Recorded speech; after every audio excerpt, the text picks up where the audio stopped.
CertifiedAddictionologist.com.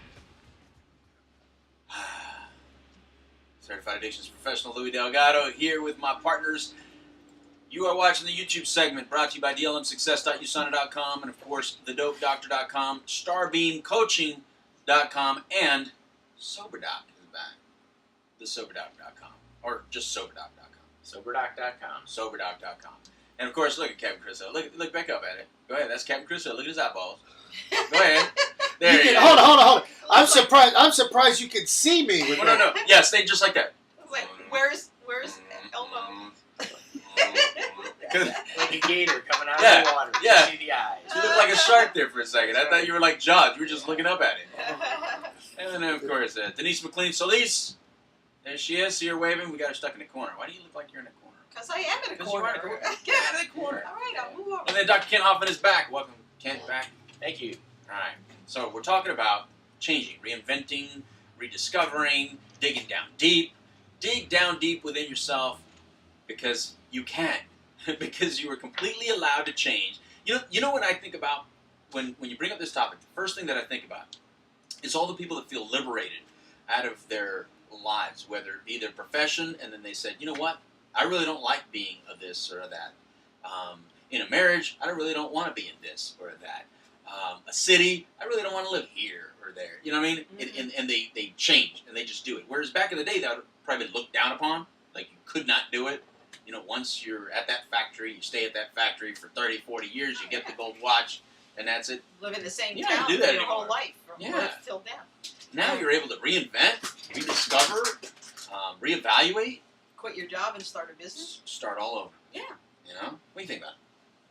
Well, I don't know that you have to change everything you do in order to reinvent yourself.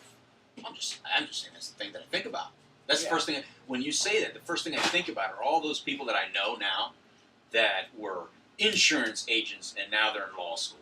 Yep. You know, those kind of people. So that's the first thing I think about. It says they must have been sitting there at that job one day. And you know, there's tons of sitcoms and shows on it. They must have been sitting there and going, I just don't want to do this. You know, That's whereas I love what I do. Right. You know, I love treating people with this disease. So it's always going to be involved with this. You and me both. Yeah.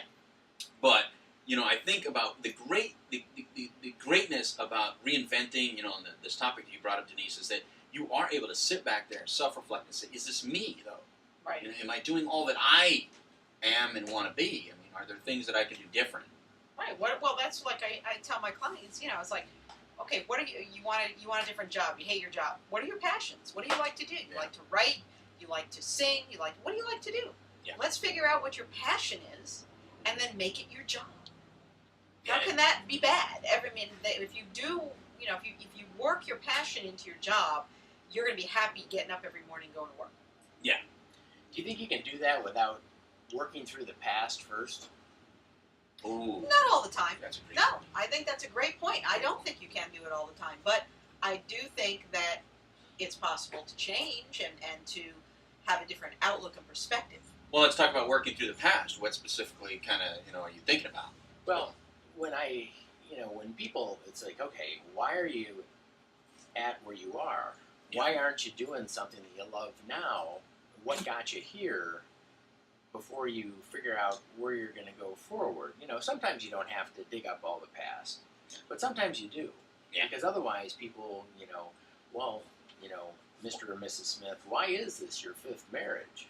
You Well, know? yeah, if you're talking about Yeah. that, because Yeah. not everybody's bruised, battered, and broken. You know what I mean? Yeah. If you're, you know, I know it was their fault every time, but Yeah, let's right. pretend that maybe, you know, that maybe it wasn't that situation. Let's figure out where you've been.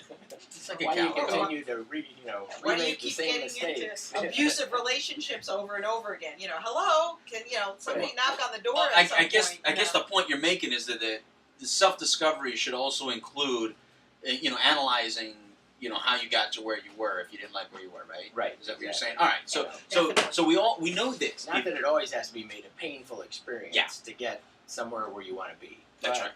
Sometimes, I mean, I always think of, you know, when we're talking about recovery, you know, I look at the fourth and fifth steps, you know, when you really need to kind of dig through your past, and then the 10th step every day keeps things fresh and keeps short accounts. Yes.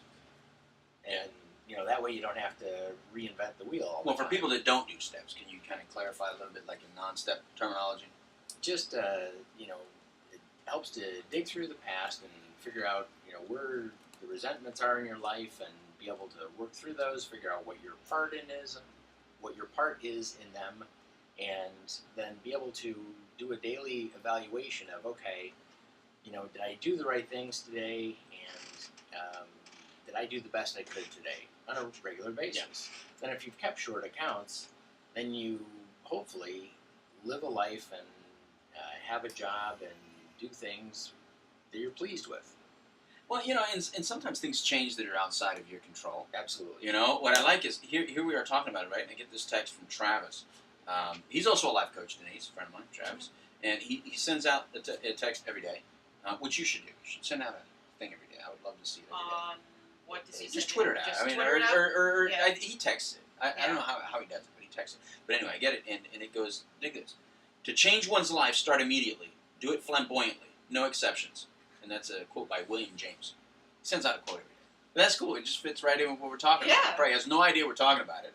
He sends it out and says, to change one's life, start immediately. Do it flamboyantly. I like that. Do it flamboyantly.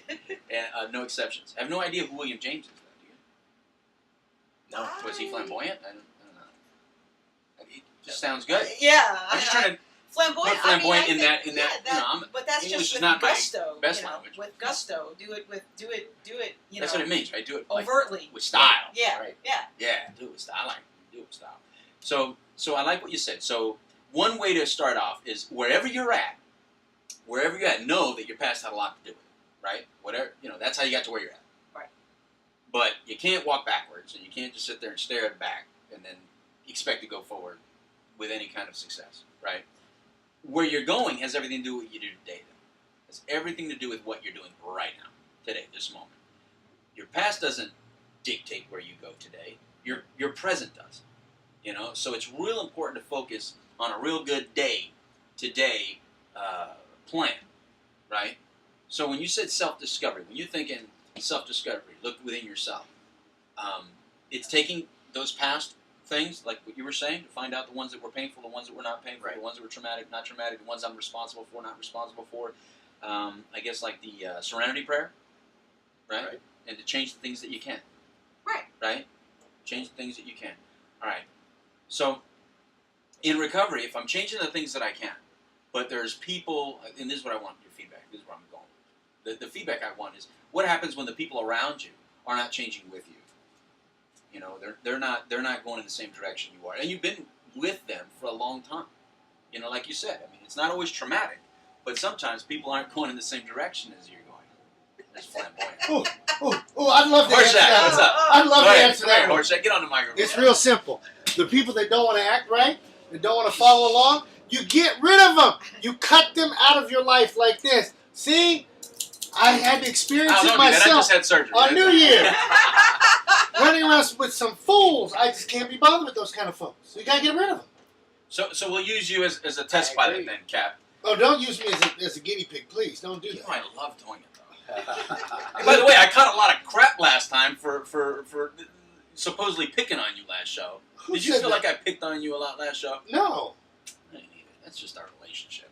Yeah, no, I think some My people kids take gave it the me wrong way. totally. Like, you picked on Chris way too much, Dad. That was not nice. So, Well, see, they see, love you. they love me. That's right. We got your back. Yeah, look. I'm glad somebody does. I was just saying, she's calling again. It's about the calls, remember? Yeah.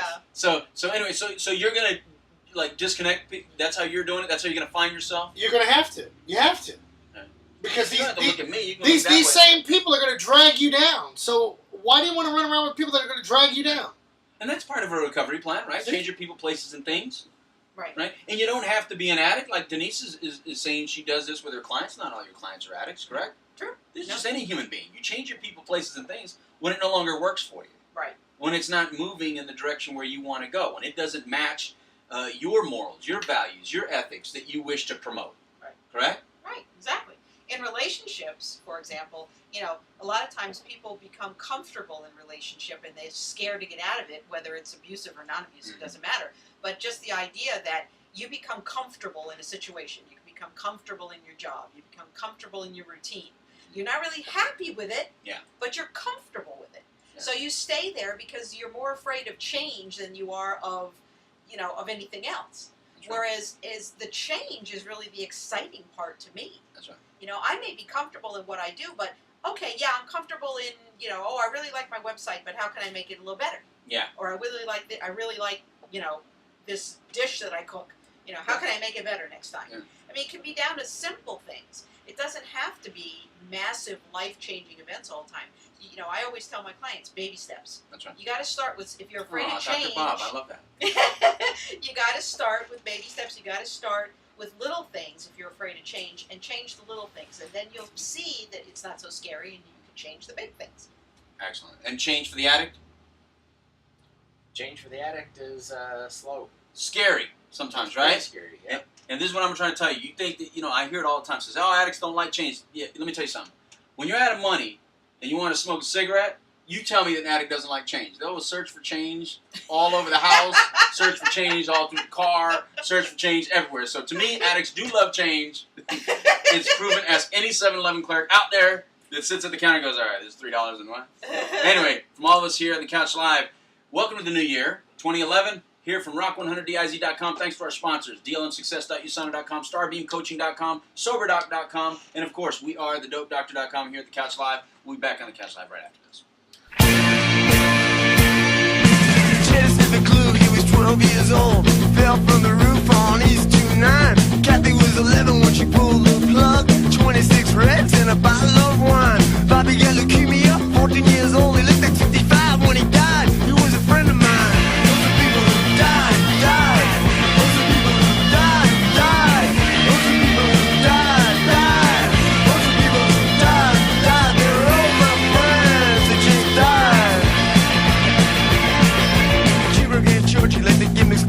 So they died of hepatitis in Upper Manhattan. Slime in Vietnam, bullet in the head. Bobby OD'd on Drano on the night that he was wet. There were 2 more friends of mine, 2 more friends that died. Those are people who died, died. Those are people who died, died. Those are people who died. Those are people who died, died. They were all my friends and they died. Mary took a drive out from a hotel room. Bobby hung himself from a cell in the twos. Judy jumped in front of a subway train. Eddie got slit in the jugular vein. And Eddie, I miss you more than all the others. And I